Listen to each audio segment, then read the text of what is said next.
Están al aire. Listo. Buenas tardes, son las 3:49 de la tarde hora en Bolivia y de esta manera estamos comenzando una parte más de la transmisión del segundo foro sobre el diálogo y transformación de conflictos en Bolivia. Comentarles que este es un esfuerzo conjunto de la Fundación Boliviana para la Democracia Multipartidaria, el Programa de las Naciones Unidas para el Desarrollo, la Fundación Unir Bolivia y el Servicio Civil para la Paz de la GIZ. En esta oportunidad nos encontramos con tres personas que nos van a hablar un poco acerca de experiencias para la transformación de conflictos y algunos roles que se desempeñan en el ámbito de estos procesos. Estamos con Justin Durán, que conoce de este tema, Elizabeth Huanca también, que conoce mucho de los temas socioambientales, y también estamos con Javier Paz, que también está formando parte de este equipo. Entonces, invitamos a toda la gente que está alrededor de esta transmisión a participar a través de algunos canales que hemos habilitado. Se pueden conectar a través de www.gobernabilidad.org.bo, se pueden conectar a través de unirbolivia.org y también a través de fbdm.org.bo.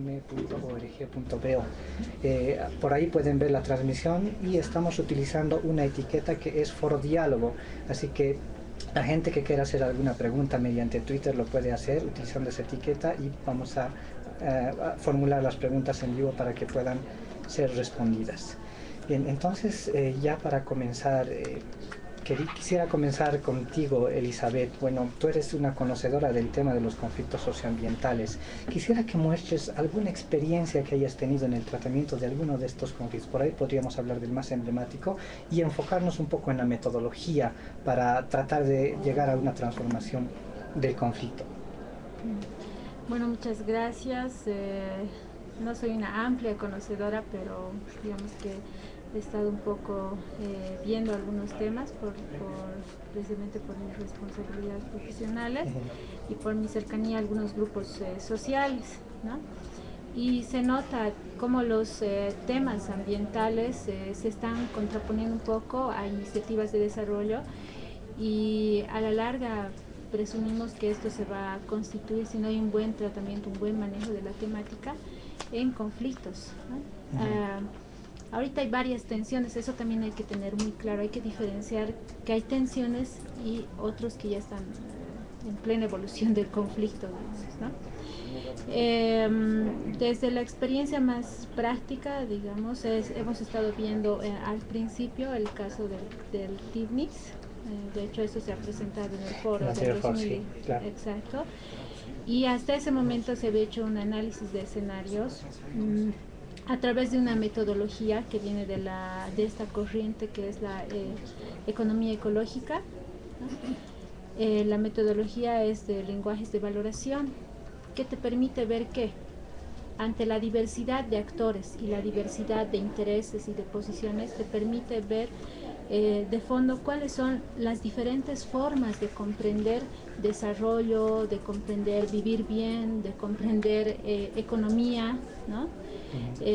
Esos elementos que son los que ahorita se constituyen en factores movilizadores de los conflictos socioambientales, ¿no? Por ejemplo, el Estado con toda su competencia, ¿no? Y tal vez desde un principio de buena fe, tiene que atender y promover el desarrollo en todo el país, ¿no? Yeah. Y tiene que para ello generar condiciones, y si eso implica infraestructura productiva, infraestructura energética, etcétera, tiene que desarrollar. Pero también los pueblos indígenas, desde sus concepciones propias, desde sus visiones, tienen también sus propias formas de hacer gestión territorial indígena, ¿no? Y lo que nosotros hemos tratado de ayudar es un poco a dar una lectura de esos intereses, de esas posiciones, para luego buscar espacios de encuentro, si así se puede decir, o de diálogo, donde haya un reconocimiento de intereses, ¿no? O sea, pueblos indígenas preocupados por la estabilidad de sus derechos territoriales, por la integralidad de su espacio territorial donde viven, donde es su casa, Y por el otro lado, el Estado, ¿no?, que necesita promover proyectos de desarrollo.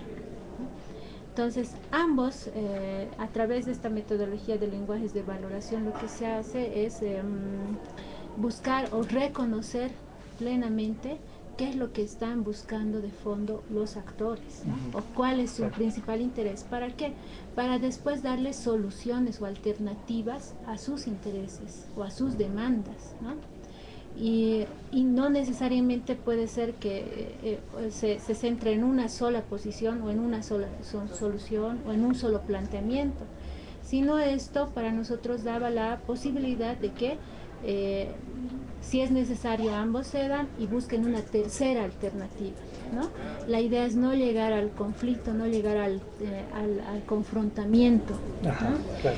Y eso va a hacer falta en varios temas que ahora se están presentando, que ya son tensiones que se están dando entre pueblos indígenas, espacios protegidos, claro, sí, sí, comunidades donde están espacios protegidos, y también proyectos o programas de desarrollo. ¿Qué condiciones se necesitan para aplicar esta metodología?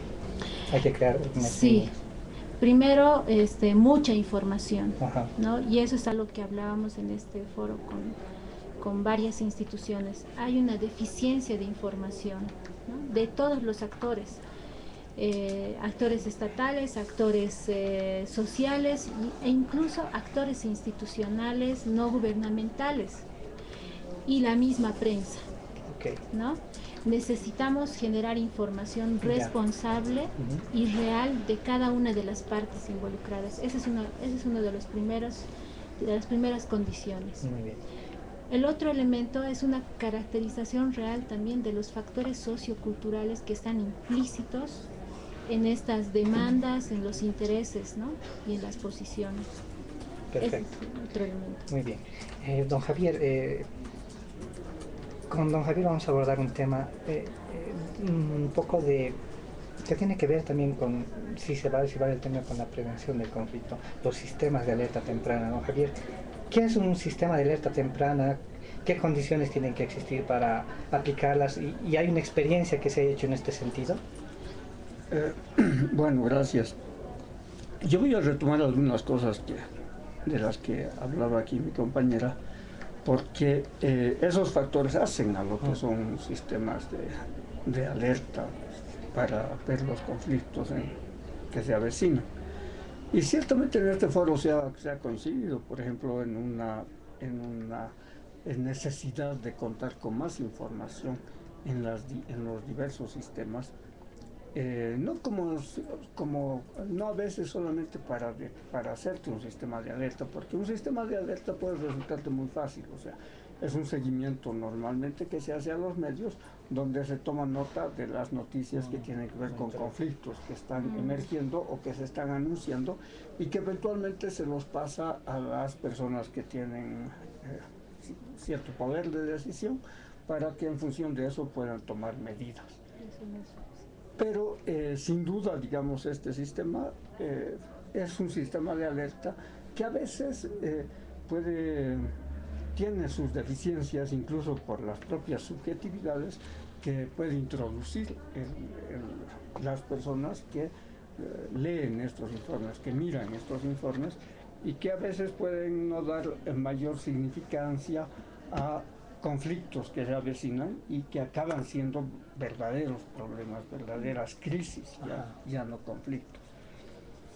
En este marco, digamos, es muy difícil y es un problema que se tiene el contar con la información adecuada, de manera que más allá del sistema de alerta temprana se pueda contar con, aunque sea, digamos, con un primer somero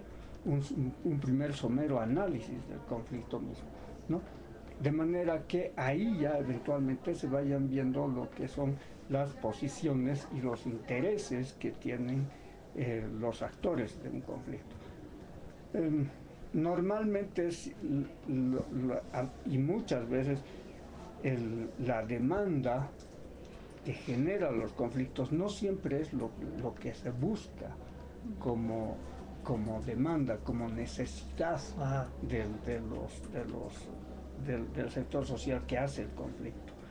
Es la diferencia que existe entre posiciones e intereses, ¿no? Y ella hacía una clara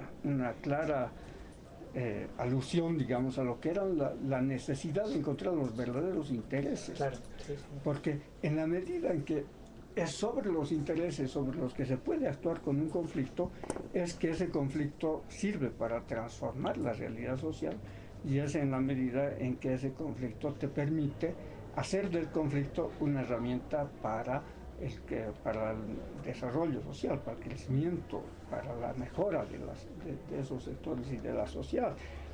En la medida en que tú atiendes y solamente resuelves la demanda, muchas veces el conflicto sigue latente, pasa a otra etapa de latencia, donde eventualmente va a emerger otro condicionamiento, alguna otra cosita en el futuro, y va a hacer emerger nuevamente condiciones de conflictividad.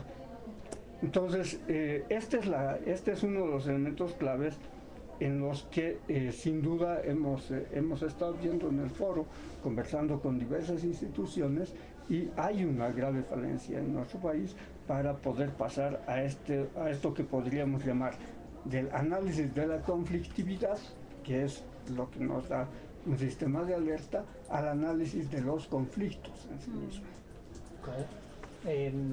Hay casos, o sea, habla de que no hemos avanzado esos pasos, pero ¿ha habido algún caso de sistema de alerta temprana que haya sido efectivo en Bolivia? Bueno, los sistemas de alerta temprana han funcionado en este país a partir del 2003. La cooperación internacional ayudó mucho a montar los CIPROCOS, ¿no? Que son sistemas los CIPRECOS, los sistemas de prevención de conflictos, que se los montaron en varias instituciones del Estado, principalmente a partir del Ministerio de la Presidencia, del Ministerio del Gobierno, y también en los gobiernos departamentales, en lo que ahora son los gobiernos departamentales en las anteriores prefecturas. En algunos departamentos como Santa Cruz, Tarija y La Paz eventualmente han tenido cierto funcionamiento, cierta continuidad. Hoy día el gobierno municipal de La Paz está trabajando con un sistema de este tipo, por ejemplo, la gobernación de Santa Cruz también, etc. Pero, como decía anteriormente, ¿no? Estos sistemas nos brindan esta alerta, este monitoreo, este panorama de lo que puede ser la conflictividad o de lo que es la conflictividad en determinado momento, pero es necesario, y esa es casi un consenso que ha surgido aquí, es necesario avanzar y ver cómo podemos entrar a un análisis del conflicto, de manera que las intervenciones también puedan hacerse mucho más efectivas y puedan hacerse más eficientes. Perfecto. Muchas gracias, Javier. Justin Durán, tú desempeñabas un cargo importante en una repartición estatal, y a partir de eso tienes alguna experiencia en el tema de límites. Quisiéramos un poco abordar, si pudiéramos contar algún caso, y quizá también darle el enfoque metodológico para tratar y bueno, te pediría que tomes algunos de los más emblemáticos y bueno, que puedan servir para generar insumos, ¿no?, para las personas que están viendo. Bueno, muchas gracias. Creo que no, más que los compañeros que me han antecedido, no compartir experiencias es lo que podemos hacer en este foro. Si hablamos sobre conflictos de límites, el conflicto más emblemático es sin duda en los últimos tiempos ha sido el conflicto entre Oruro y Potosí, de Corome y Quillacas. Sí. En ese proceso yo he podido intervenir como facilitador, como un actor terciario en el conflicto desde hace más de un año. Y más que compartir una metodología, yo puedo compartir la experiencia, porque la construcción la construcción o la transformación de los conflictos es un proceso muchas veces de error y de aprendizaje. Claro. No hay una receta única, y es lo que hemos estado viendo, es la experiencia que les puedo compartir respecto a Corome, Quillacas, principalmente porque muchas iniciativas que se han tomado, muchos esfuerzos que se han venido realizando de manera conjunta por actores urbanos, podemos decir, que tienen otros intereses, se han visto frustradas en determinados momentos con mayor o con menor intensidad. Yo quiero compartir que el esfuerzo conjunto que han venido realizando en este tema el Ministerio de Autonomías, la Fundación UNIR, el PNUD, el Defensor del Pueblo y la Asamblea Permanente de Derechos Humanos, conjuntamente las gobernaciones de Oruro y Potosí, conjuntamente los municipios y las autoridades de las comunidades involucradas, es un proceso que surge, un proceso conciliatorio que se puede decir nace en agosto del año 2010. Han habido muchos intentos de frustrar este proceso y sin embargo la última experiencia nos ha demostrado de que el camino de la conciliación, el camino del diálogo es el que nos va a permitir solucionar. Yo quiero compartir en el Facebook del Grupo de Transformación de Conflictos, y ahorita lo voy a pasar por Twitter, una foto muy emblemática de los primeros días de marzo. Ya. Es una foto que cuando estábamos en una crisis del conflicto y muchos pensaban que iba a agudizarse mucho más esta crisis, sin embargo esta foto nos demuestra que realmente se puede continuar con el diálogo, ¿no? Esta foto vemos a las dos autoridades originarias de la marca Salinas de Oruro y al curaca mayor de Coroma de Potosí, Okay, dándose la mano. Esta foto fue sacada a principios de marzo y en el momento en que se suscribió nuevamente un acta de pacificación, cuando todos daban por desahuciado este proceso, cuando yo ya no estaba en el Ministerio de Trabajo, pero participamos, intervenimos en ese momento, se logra un nuevo acuerdo. Y a mí es lo que yo quisiera compartir, es esta imagen, quisiera que quede esta imagen como una muestra de que los esfuerzos, aunque a veces el camino es difícil, hay que continuar y hay que andarlo.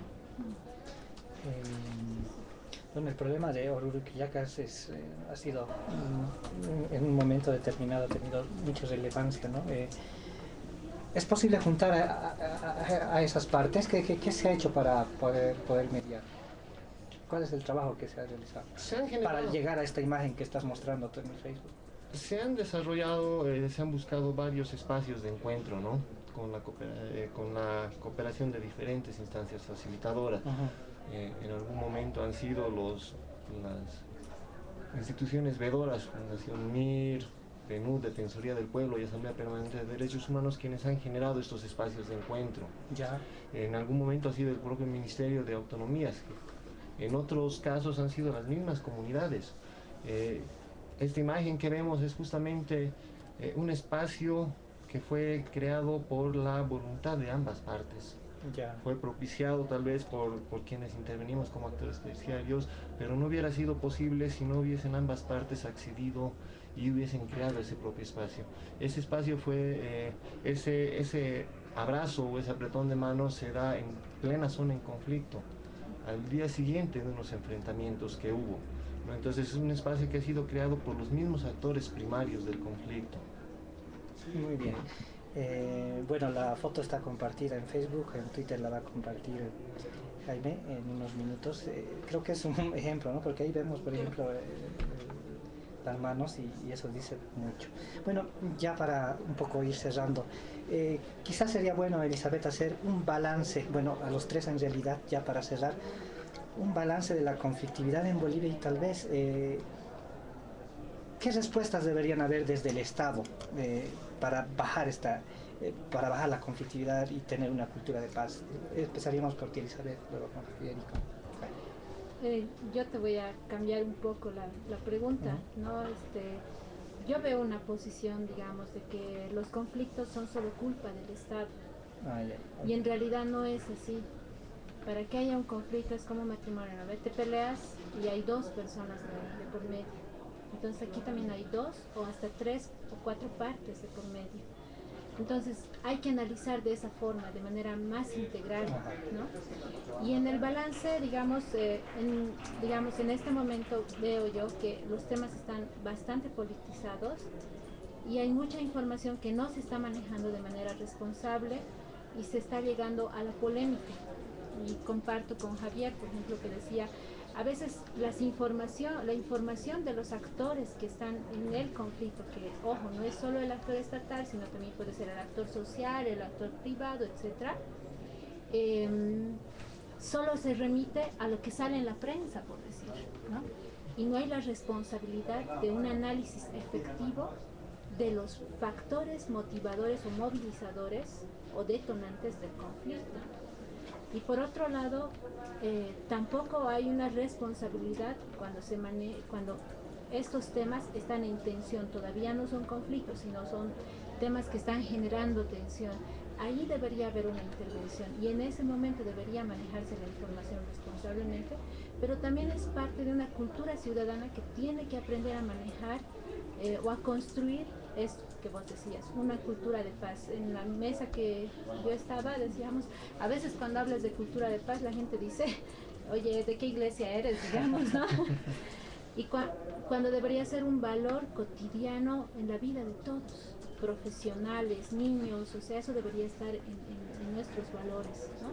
Y eso es parte de una transformación cultural que obviamente es un proceso largo, ¿no? Ahora, y el otro aspecto es que conflicto no significa problema irresuelto, sino más bien deberíamos verlo como una oportunidad para generar cambios o para implementar mejores políticas públicas o para implementar proyectos tal vez con mejores impactos. Eso. Muy bien, gracias Elizabeth. Don Javier. Bueno, yo comparto con ella, hay una necesidad vital en este país que es transicionar de lo que llamo la cultura social del conflicto a la cultura de paz. En este país hemos instalado una cultura donde para resolver un problema hay que crear conflicto. O sea, el conflicto como medio para resolver conflictos. Eso hemos instalado como parte de nuestra cultura y este es un elemento que hay que trabajarlo y hay que superarlo en una perspectiva global. Pero también el otro tema crucial es la nueva dimensión que tenemos que darle al diálogo en este país. El diálogo representa una posibilidad de construcción de políticas públicas, de construcción de paz, una posibilidad de lograr una convivencia más armónica entre bolivianos, entre nuestra diversidad que somos, que no es valorada como desde este enfoque, sino es valorado como un instrumento solamente. Y como un instrumento que a veces, como todo instrumento, es útil para alguien en determinados momentos y para otros momentos no es útil, ¿no es cierto? Es como este bolígrafo, o sea, me es útil para escribir, pero en este momento no me es útil cuando no estoy escribiendo. Así lo tomamos al diálogo. Cuando nos conviene, usamos diálogo y cuando no nos conviene, no usamos diálogo. Es un instrumento. Y tenemos que pasar de ese enfoque instrumental del diálogo a un enfoque relacional. El diálogo, la palabra, en última instancia, es lo que nos relaciona a los seres humanos, lo que nos relaciona a los hombres. Y, consecuentemente, el diálogo nos permite avanzar en esta posibilidad de construir sentidos comunes, de construir visiones comunes y obviamente también de construir soluciones a problemas que vivimos. En este país hay una conflictividad latente muy fuerte. Hay lugares, en este país vivimos en permanente conflicto. No todos los conflictos que aparecen en los medios son los que se viven en este país. O sea, en este país vivimos en permanente tensionamiento en determinados lugares entre colonos, indígenas, ganaderos, arroceros, azucareros, contra dueños de tierras, etc. O sea, vivimos en un país de permanente tensionamiento. Y esos son los temas que, mientras no se vuelven crisis, jamás los abordamos. Entonces, ¿cómo abordar esos problemas? Esos problemas solo pueden ser abordados desde una perspectiva de políticas públicas y desde una perspectiva de ordenamiento del país, ¿no es cierto?, de un ordenamiento social que tenga políticas públicas que favorezcan de alguna manera a todos los que están involucrados. Muy bien. Ya para cerrar, Justin, te daría la palabra con la misma pregunta también.